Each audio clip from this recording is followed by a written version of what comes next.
Estamos de vuelta con más de Buenos Días por BPI TV. Estamos en vivo, son las 7:38 de la mañana y a esta hora le damos la bienvenida a Antonio Ecarri. Él es dirigente político venezolano para hablar de temas de interés para nuestro país. Les recordamos que con este cambio de horario son las 7:38 en la costa este de los Estados Unidos y son las 8:38 de la mañana en Venezuela. Antonio, gracias por acompañarnos. Bienvenido. No, un placer más bien de conversar contigo y con ustedes hoy. Gracias por este tiempo para la audiencia. Para poner un poco en contexto a nuestros seguidores, quisiera que nos hablaras un poco acerca de este plan que has presentado, esta iniciativa llamada Mi Barril Venezuela. ¿De qué se trata y cómo se pudiese poner en práctica? Bueno, fíjate, lo primero que debo decirte es que estamos frente a unas nuevas realidades políticas. Es decir, todo indica que van a haber un proceso de levantamiento de las sanciones. Se va a iniciar un proceso, ya lo estamos viendo con el lobby que está haciendo Chevron en los Estados Unidos, y va a venir de nuevo un incremento en la producción de petróleo. La gran pregunta, ¿qué va a pasar con ese dinero? ¿Va a ir a pasar lo mismo que ya pasó, con lo que pasó antes, mucho antes, y ahora con lo que pasó recientemente, que se perdieron más de $1 billón en Venezuela?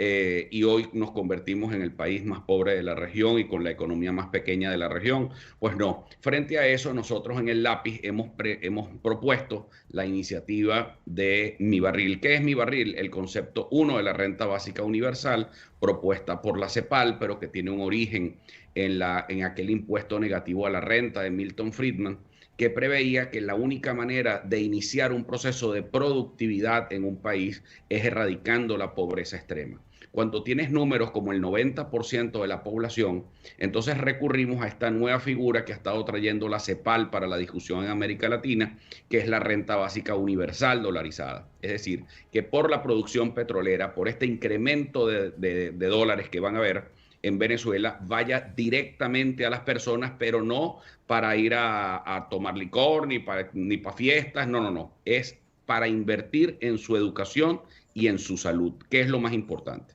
Y ¿De qué por depende supuesto, que esta propuesta sea aprobada? mira, estamos haciendo todo el lobby posible para eso. ¿Por qué? Porque el Estado venezolano está tan mal, que no puede prestar servicios ni de educación ni de salud de calidad. Es decir, aquí te duele el estómago y piensas que es un infarto nada más de imaginarte que vas a terminar en el hospital del Llanito. Es decir, aquí estas cosas ya lo hemos hablado con varias fracciones parlamentarias, ya lo hemos hablado en varios foros y vamos a seguirlo discutiendo. Es decir, la posibilidad de que a cada venezolano con este incremento de la producción pueda llegarle de manera directa a su cuenta, pero como un fideicomiso, no como aquellas tarjetas, como la tarjeta de Cadivi que te ibas para Colombia a raspar la tarjeta. No. De esto se trata es que vayas a institutos a formarte para ser más productivo, para que estés sano, que puedas tener una póliza HCM y esa póliza HCM te pueda respaldar en caso de una enfermedad. Y por supuesto, tener algo de estabilidad. El tema es cómo hago al venezolano productivo. Nosotros tenemos más de 15 años dedicados a formar emprendedores a través de la Fundación Arturo Uslar Pietri en Venezuela, en toda Venezuela. ¿Y cuál es el obstáculo que tengo? El obstáculo que siempre he tenido es la pobreza extrema. La gente que no puede arrancar, pero que no tiene cosas mínimas. Mira, aquí no hay tienen que hacer rifas en los sectores populares para recoger $30 para pagar una medicina de un abuelo. Y no es posible que eso esté pasando cuando tú eres titular de la reserva petrolera más importante del mundo. Ahora, Entonces, Antonio, estoy de acuerdo contigo. Esto en teoría suena muy bien, pero en la práctica, ¿quién garantiza que estos recursos, en caso tal de que sean aprobados, van a ir directamente a beneficiar a los ciudadanos en medio de unas elecciones presidenciales? bueno, fíjate que esto es bien interesante porque hay una experiencia, hoy la tecnología nos ayuda y nos ayuda a combatir la opacidad y la corrupción. Fíjate, tú entras ahorita en la página del Fondo Noruego y el Fondo Noruego en la propia página web está cada centavo, cada ingreso que tiene el fondo, bien sea por el ingreso petrolero o bien sea por inversiones que haya hecho el Estado noruego en otras cosas. Es decir, que hay mecanismos de transparencia donde se pueden hacer, que cada venezolano, porque lo tenemos, tiene el derecho, además por titularidad, tiene el derecho de saber cuánto está entrando al país por concepto de ingreso petrolero. Eso te estoy diciendo, que eso es difícil, que en un país que está corrompido hasta los tuétanos, pues eso es complicado. Nadie está diciendo que es fácil. Lo que estoy diciendo es que no es imposible y que debemos salir con propuestas, que es lo más importante. El país quiere propuestas y entonces tenemos que salir de esta suerte de hora loca con que en todo el mundo aquí el que camina viendo para adelante quiere lanzarse a cualquier cosa, pues entonces llegó el momento de plantear cosas coherentes, serias. Esto se ¿Cuentas con el enmarca. respaldo de otras organizaciones para esta propuesta?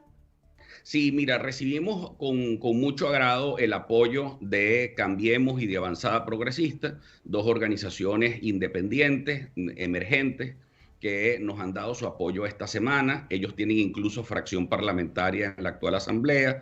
Hemos recibido mucho apoyo de profesores universitarios, de técnicos, incluso que se interesaron en la propuesta y comenzaron a orientarnos en el manejo propio del propio proyecto. Es decir, esto es un proyecto que además está en construcción y hay muchas cosas. Nosotros además no somos como los que se creen absolutamente invencibles y dueños de la verdad. Aquí hay algunas cosas que podemos cambiar.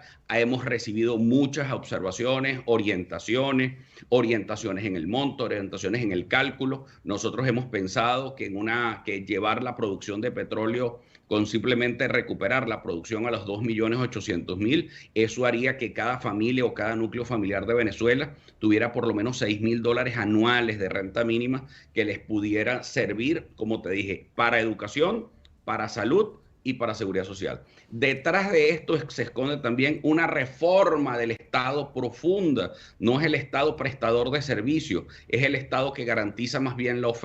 Es decir, que tengo yo para escoger dónde mi hijo puede estudiar. Esa es la experiencia del cheque escolar. Pero llevar eso a la práctica cuando el Estado no acepta reformas, ¿no es quijotesco? Es que bueno, es que recuerda que si tú no sueñas, nunca vas a hacer las cosas, van a ser realidad. Lo que pasa es que nosotros estamos en la calle, estamos viendo que el 60%, más el 70% de los venezolanos hoy son independientes. Podemos construir una nueva opción. Los venezolanos están buscando algo nuevo en Venezuela y la única de llegar con algo nuevo no es que es haciendo lo mismo que la gente del pasado, es saber hacia dónde podemos ir y qué estado podemos construir. Todos estos proyectos se pueden construir con una nueva mayoría popular sólida. Y recuerda que nosotros acabamos de tener la experiencia de noviembre, donde nosotros solos, la Alianza del Lápiz, logramos no solamente triunfos en sitios como Aragua, donde tenemos alcaldías importantes, sino también en Caracas. En Aragua no ganamos en urbanizaciones de la clase media, ganamos en los sectores populares, en el municipio Libertador, en zonas rurales como San Sebastián de los Reyes. Y aquí en Caracas obtuvimos un segundo lugar, pero dada la votación además de los sectores populares. Eso es interesantísimo. Yo por eso estoy muy entusiasmado y creo mucho en el nuevo venezolano. El nuevo venezolano no es un venezolano que depende del Estado, es un venezolano que quiere ser productivo, un venezolano que quiere tener un empleo digno o puede tener su propia empresa. Te sorprendes los números, son el 84% de los venezolanos hoy quiere tener su propia empresa. Eso es otro venezolano completamente diferente. Ahora, frente a ese nuevo venezolano que surge, y ojo, y por la influencia gracias a la diáspora, porque la diáspora cuando sale de Venezuela no es es a trabajar y a echarle un camión. Pero estoy viendo que estos emprendedores a quienes yo he acompañado durante más de 15 años, que necesitan, oye, un pequeño empujón. Esto no sustituye su sueldo, esto no es que no se van a ir a dormir por un sofá, pues eso no alcanza para nada, sino que simplemente sientas que tienes una póliza de seguro, que tienes tu educación para reinventarte. Antonio, seguimos en el tema político. En el pasado has hecho fuertes críticas al G4 y has dicho que se necesita una consulta nacional sin vetos ni exclusiones, textualmente. Justamente ayer la Plataforma Unitaria dio a conocer los nombres de los integrantes de la Comisión Nacional de las Primarias. ¿Qué opinas sobre esas personalidades? Bueno, ahí hay gente muy honorable y eso hay que reconocerlo con seriedad y con mucha responsabilidad. El problema es el problema de fondo. El problema de fondo es que hay unos odios terribles entre ellos. Yo no formo parte de la plataforma esta unitaria. Evidentemente, yo no voy a engañar a mis electores, ni los electores del Lápiz, que han sido electores independientes en noviembre, pero hay un tema muy importante que ellos tienen allí, y es el tema de la financiación, el código de ética. Van a participar ahí en esas primarias con fondos de dónde van a venir esos fondos. Otra vez el tema monómeros y Citgo. Recuerda que ahí hay escándalos de corrupción muy fuertes, muy feos. Entonces el manejo oscuro de los fondos de la primaria puede generarle un problemón más bien a personas con muy buenas intenciones que pudieran estar allí.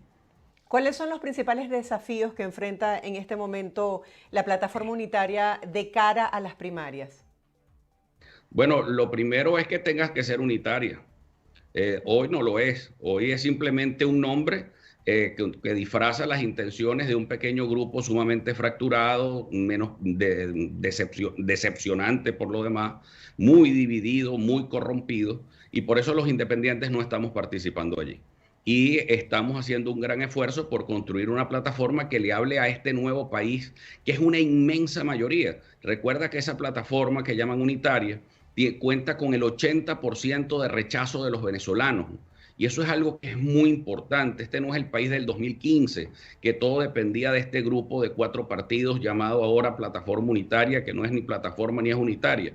Y Ahora, por Antonio, supuesto, si tú tuvieses oportunidad de hacer cambios importantes dentro de la plataforma unitaria, ¿cuáles serían? Y en todo caso, ¿por qué la Alianza del Lápiz no se une a esta plataforma? bueno, no nos unimos primero por razones éticas y por razones de fondo. Nosotros hemos dirigido la Fundación Arturo Uslar Pietri por años precisamente porque creemos en el pensamiento de Uslar y en las maneras como se hace, ¿no? Entonces, lo primero es un problema de ética. ¿Ahí hay un código de ética? No. Hicieron exactamente lo mismo. Mira, yo tragué bombas por PDVSA como tú no te puedas imaginar en el 2002 y el 2003. Y entonces resulta ser que cuando esa plataforma llega a administrar los fondos de Venezuela en el exterior, lo hacen con la misma opacidad que el gobierno. Entonces, ¿cómo cree uno en ellos? Eso es imposible, porque entonces tenemos grandes diferencias. Yo no le voy a salir a decir a los venezolanos, ni le voy a salir a decir a los caraqueños, ni a los aragüeños, ni a los andinos, ni a los zulianos, decirle, mire, vote por esta gente porque esto lo va a hacer distinto a Maduro. Para mí la MUD y el PSUV son exactamente lo mismo, porque a mí me enseñaron Y desde según pequeño, tú, ¿quién puede ser si tú te distinto? robas 1 millón o 1 bolívar es lo mismo. ¿Cómo? Antonio, según tu perspectiva, ¿quién puede ofrecer una propuesta? ¿Quién puede ser distinto? Bueno, el problema no es de nombres, el problema es de ideas. Por eso nosotros sacamos Mi Barril Venezuela, hemos estado sacando el programa, porque las fuerzas independientes y las fuerzas emergentes en Claro, Venezuela pero es un programa económico, no acción. es una propuesta desde el punto de vista político, una solución.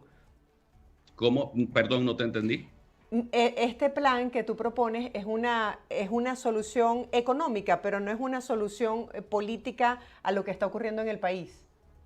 Es que también tiene que ver con la solución política. ¿Por qué? Porque es el manejo de los recursos del Estado. Es que mira, tú puedes ponerte de acuerdo y darte la mano con quien sea, pero si no estás de acuerdo en la política económica o cómo se funcionan las políticas públicas, pues evidentemente la cosa va a oler a desastre y a caos. Entonces Venezuela no aguanta un solo sobresalto más. Esto es un país que tiene una economía muy debilitada, la gente en pobreza extrema. Es decir, que nuestra obligación, que no es nada fácil, es construir con mucha paciencia y con mucha valentía un cambio sin sobresaltos, pero de la mano de las mayorías populares que hoy rechazan tanto a la MUD como al PSUV. En este momento, pues la Plataforma Unitaria viaja a París para asistir a este foro por la paz, auspiciado por el presidente Macron. ¿Cuáles son las expectativas que se tienen? Se habla de retomar el diálogo para unas elecciones libres y justas en el país. Bueno, que les vaya bien. El problema es que mucha gente del G4 ve que hay elecciones libres en Venezuela cuando ellos participan, pero si ellos no participan, entonces no hay elecciones libres. Yo creo que aquí falta mucha conciencia de parte de ese grupo muy menguado de la oposición. Fíjate, ahí hay muy importante decir, y yo se lo comuniqué en su momento a personas que están muy cercanas al presidente Macron y lo hice también en Bruselas, es que aquí hay una nueva fotografía en Venezuela después del 21 de noviembre del año 2021. Y esa nueva fotografía es la presencia de fuerzas alternativas a la oposición tradicional y al chavismo, que representaron el 60% de la votación del 21 de noviembre. Es decir, los grupos emergentes e independientes de Venezuela, distintas a la clase política tradicional, forman el 60%. Ahora, ese 60% no está sentado allí ni nos representa el señor Gerardo Blay. Ahora, la obligación nuestra, también por parte de estos sectores, también es sentarnos, construir esa nueva plataforma y créeme que comenzamos a hacerlo con mucha madurez y con mucha seriedad y con mucha responsabilidad. Antonio, ¿qué aportaría esa plataforma en concreto al país? Bueno, cubrir el inmenso vacío y la inmensa orfandad y la inmensa decepción que tienen hoy los venezolanos, que no creen ni en unos ni en otros. Que recuerda que toda la clase política tradicional, los nombres que a ustedes más les suenan hoy por hoy, son nombres que cuentan con el 80% de rechazo del país. Eso es importante y nadie va a ganar con 80% de rechazo. Es decir, esa fórmula que se inauguró en el año 98 y que se ha venido repitiendo es que la suma de todos no significa la suma total de sus partes. Ahí hay mucha gente que resta en vez de sumar. Entonces, por eso es necesario la construcción de estas fuerzas emergentes que tengan un mensaje totalmente diferente y con un objetivo totalmente diferente a ese objetivo que no sabemos cuál es de la plataforma unitaria, porque es que esa plataforma un día dice que van a las elecciones, otro día dice que no van, de repente se aparecen a última hora, primero ofrecen primarias y después no hacen primarias. Toda esa incoherencia que estamos acostumbrados a ver de la oposición venezolana, ya basta, este país no aguanta una oposición tan irresponsable, sino que tenemos que dar parte a dar inicio a nuevos factores, a nuevas fuerzas políticas que nos llamen a un cambio. Y eso se está construyendo. Yo lo que quiero dar es una palabra de fe, de esperanza. Yo creo mucho en ese nuevo venezolano. Más allá, Antonio, más allá de las críticas que le estás haciendo en este momento a la plataforma unitaria, ¿ustedes estarían dispuestos a sumarse para hacer unidad? En este momento la gente no quiere unidad más allá de los divisionismos dentro de la propia oposición. Es que la unidad siempre tiene que ser unidad siempre y cuando va acompañado de los factores de la ética. De la coincidencia realmente en los valores, en los principios, en la forma de hacer la política. Yo por unidad no me puedo asociar con el Coqui para entrar a la cota 905. O sea, la verdad es que esto no puede ser, no puedo caminar el tren el Aragua con el tren del llano. O sea, hay que tener unas cosas de principios y de valores muy claros para ir construyendo una nueva opción que ya en Venezuela ha venido fracasando. Nos decepcionaron a todos. O sea, hay este pequeño grupo que se ha beneficiado de los bienes de Venezuela en el exterior, que no le rinden cuentas a nadie, que tuvieron la gran oportunidad de decirle al país cómo se debía gobernar, porque después de tantos años se tuvo el apoyo de 55 países que tuvieron disposición de fondos de Venezuela y de activos de Venezuela en el exterior. La cosa terminó siendo un desastre total y hoy son los personajes más rechazados del país. Ahora, Antonio, has dicho que no están dispuestos la Alianza del Lápiz a unirse a la plataforma unitaria por cuestión de ideología, pero ¿este discurso no desestimula a los posibles votantes? Mira, y por ética. No, al contrario, es que la gran mayoría nacional, fíjate, yo te lo puedo dar por mi experiencia personal. ¿Cuál fue mi gran rival para la alcaldía del municipio Libertador? La abstención. Ahora, la abstención es por qué y por qué se produce. Yo pude pegarle un pequeño mordisco ahí a la abstención y lograr 100,000 votos. El problema no es los demás, el problema es la inmensa mayoría popular que hoy está decepcionada, que se vino decepcionando del chavismo y no ha encontrado el otro sitio donde aterrizar. Y ahí es donde surge el lápiz y donde surgen fuerzas emergentes que nos están acompañando en esta jornada. Es decir, gente con mucha responsabilidad, con madurez, estamos trabajando ideas, estamos trabajando programas para que la gente sepa para qué vamos a elegir al nuevo presidente y cómo se va a mantener ese nuevo presidente. Fíjate, nosotros, por ejemplo, estamos haciendo y fijamos una estrategia. Nuestra base de operaciones, ¿cuál es? Libertador Caracas. Hoy el lápiz es la primera fuerza de independientes y de oposición en Caracas. Y en Caracas Libertador, donde está Miraflores y donde están los poderes públicos. Pero también lo tenemos en Aragua, donde están las fuerzas militares también. ¿Por qué? Porque nosotros no queremos tumbar ningún gobierno, nosotros queremos un cambio. Ellos vinieron con votos y se van con votos. Pero lo más importante es la estabilidad que necesitamos para el nuevo gobierno que se va a inaugurar en el 2024. Antonio Eckarri ya es precandidato presidencial. ¿Y cuál sería esta propuesta diferente que le sirva al país para este cambio? Bueno, lo primero es que tenemos un programa y ese programa se llama La Nueva Venezuela, que está basado en tres ejes fundamentales. El desarrollo humano, primero, que es la educación y la salud para salir de la pobreza, que ya estamos utilizando Ahora, el esto es qué. una motivación para los emprendedores, pero no va de fondo a solucionar los problemas reales del país, Antonio.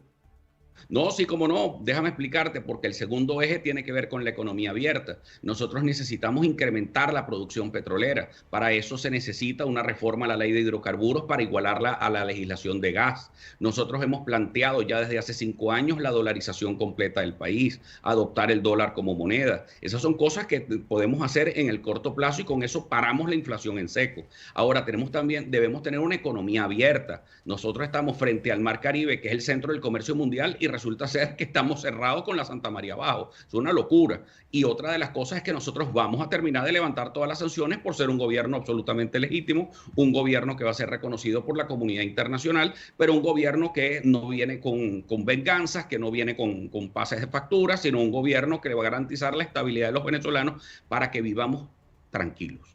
Los Estabas venezolanos. hablando anteriormente de que la plataforma unitaria de alguna manera tiene fondos oscuros, ¿no? Para el financiamiento y para manejarse en esta campaña. En tu caso, Antonio Eckarri, ¿de qué manera va a impulsar este plan? ¿Con qué fondos? Bueno, los primeros fondos que vamos a tener llegando al gobierno, fíjate que te estoy hablando de herramientas de impulso de la inversión privada en Venezuela, porque el Estado venezolano está completamente quebrado. La situación es gravísima del Estado. El Estado no puede pagar nóminas. El Estado venezolano, es más, ha generado la política de despidos masivos más terrible de toda nuestra historia. Entonces, por el despido indirecto, alguien que está ganando $15, ¿cómo crees tú que se va a mantener en un trabajo? Eso no es un trabajo digno. Ahora, hay varias ideas que vienen en camino. Vamos a plantear una política del pleno empleo. Vamos a comenzar a hablar también de cuál va a ser nuestra política en materia de vivienda. Pero créeme que toda la visión que tenemos nosotros no es desde el Estado. Siempre es con combinación con el sector privado. Fíjate que en el propio plan de Mi Barril que estoy diciendo, yo quiero que la gente tenga una póliza de HCM. ¿Por qué? Porque mientras uno pueda resolver ese elefante inmenso, colapsado, que es el sistema de salud pública de Venezuela, los venezolanos tengan garantizados una póliza de HCM para que vayan a una clínica y se les salve la vida. Es decir, toda la visión nuestra es una visión de trabajar con el sector privado, una visión de sentido común, pero cargado de mucha solidaridad porque sabemos las inmensas necesidades que está pasando la gente. Y por eso nosotros estamos metidos en los sectores populares de manera permanente. El primer foro de consulta que hicimos de Mi Barril lo hice en la carretera vieja Caracas-La Guaira en Plan de Manzano. No lo hice en una sede académica, ni la hice no, es que quería hablarlo con la gente. Entonces, lo más importante es estar ahí, al lado de los más necesitados hoy, porque estamos hablando del 90% del país, que hoy está huérfano, que hoy se siente solo, que está decepcionado, que está tratando de sobrevivir. Y en medio de esa decadencia están tratando de emprender. Pero si a ese emprendedor tú le das unas cosas básicas, que es garantizarle que pueda educarse para ser más productivo y que si él o su familia se sienten mal puedan acudir a un centro médico asistencial, bueno, eso es un gran avance. Entonces, Antonio, tener un país que empuje al emprendimiento es lo más importante. has dicho que la MUT y la plataforma unitaria están alineados con Nicolás Maduro. ¿Qué puede pensar la gente sobre la alianza del lápiz? O sea, ¿de qué manera la gente puede saber que ustedes, por ejemplo, no están alineados con la administración de Maduro? Bueno, por las cosas que decimos o hacemos. Es decir, eso no, yo te puedo decir que yo creo en el Espíritu Santo y en la Santa Iglesia Católica y aquí te hablo del credo completo, pero por las acciones lo conoces. Es decir, ¿cuáles son mis ideas? Mis ideas me separan de Maduro de manera total. Es decir, yo creo en la privatización de la industria petrolera para impulsar la producción petrolera y que tengamos el modelo de la ley de 1943. No es que estoy viendo para la historia atrasada, no, es que era una ley modernísima que atrajo la mayor cantidad de inversiones a Venezuela que se conoce en toda su historia. Es más, los Estados Unidos generaron, a través del embajador Mr. Carrigan, en su momento generaron la inversión más grande de la historia de Latinoamérica, se produjo en Venezuela gracias a la ley de hidrocarburos de 1943 que estableció las concesiones por 50 años y con una garantía plena para que vinieran a invertir a Venezuela. Ahora se necesita eso, se necesita una política clara, unos planteamientos muy claros que te diferencian de la política real de Nicolás Maduro. Ahora, eso no significa que yo ande mentándole la madre por las esquinas de Caracas a nadie ni ofendiendo a nadie. Ahora, nosotros lo que estamos es, desde el punto de vista político, es marcando las diferencias. Nosotros Antonio, muchos creemos en una cosa, precandidatos presidenciales han asegurado que ha sido difícil el tema del financiamiento para poder impulsar y desarrollar una campaña a nivel nacional con los altos costos y la inflación. ¿La Alianza del Lápiz cuenta con el apoyo, con la infraestructura para desarrollar esta campaña? Mira, nosotros estamos acostumbrados a trabajar sin recursos porque tenemos más de 15 años sembrando casas del lápiz en los sectores más apartados del país. Esas casas del lápiz son centros de formación de emprendedores y a nosotros además generamos a través de ellos un mecanismo de autofinanciamiento. Imagínate tú, yo estuve en las Mercedes del Llano. No te imaginas lo cálido, lo hermoso que fue ese acto. Y no fue un acto es que era un acto tradicional de apoyo a mi candidatura. No, estaba graduando a 300 nuevos emprendedores en las Mercedes del Llano. Tú te puedes imaginar que las Mercedes del Llano es pequeñita, con 300 nuevos emprendedores. Bueno, eso fue, el pueblo entero estaba ahí. Y fue una cosa bellísima, cargado de mucho optimismo, de la gente que quería hacer su propio negocio, su propio trabajo, en distintas cosas, en distintos oficios que se estaban ahí entrenando. Y por supuesto que grabamos ahí, terminamos grabando por ellos mismos, insistiendo en una cuña presidencial para mí. Entonces, la verdad es que tenemos las maneras de hacerlo distinto. Queremos irlo haciendo diferente. ¿Que la campaña presidencial nos va a costar mucho? Sí. Vamos a tratar de tocar muchas puertas aquí en el exterior para tener financiamiento internacional también de gente que vea en Venezuela y que apueste a Venezuela para que Venezuela sea un país de inversionistas y de oportunidades, porque las oportunidades que se van a abrir aquí en Venezuela van a ser increíbles. Tenemos, mira, yo estaba sentado en Bruselas en una reunión del Parlamento Europeo, que fui invitado, y hoy Europa tiene dos grandes necesidades que Venezuela las pudiera cubrir perfectamente. El problema energético, uno, tenemos las reservas de gas y las reservas de petróleo más importantes del mundo, pero dos, la crisis alimentaria también. Imagínate tú, tenemos 22 millones de hectáreas disponibles en muchísimas áreas. Es decir, nosotros podemos sustituir a Ucrania en muchísimos rubros alimentarios, por ejemplo, en todo lo que tiene que ver con cereales, en maíz, en sorgo, en cantidades de elementos. Mira, nada más el cinturón que hay alrededor de Guárico, que es el cinturón cerealero de Venezuela. Ahí hay 3 millones de hectáreas disponibles, listas para ser sembradas. Entonces, por supuesto, a lo que hay es que estimular que esa inversión venga a Venezuela. Pero, Antonio, bueno, gracias por tu tiempo. Se nos fue de verdad el horario del espacio. Será hasta un próximo encuentro. Feliz día. Muchísimas gracias y bueno, nada, es para darte, entre tantas malas noticias que se reciben de Venezuela, hay un país que está cambiando y un país que va a seguir cambiando y eso es una buena noticia para todos. Así es, gracias, nos vemos pronto. Estábamos conversando con el dirigente político Antonio Eckarri. Hacemos una breve pausa, los dejamos con el pronóstico del tiempo en Venezuela y ya volvemos con más de Buenos Días.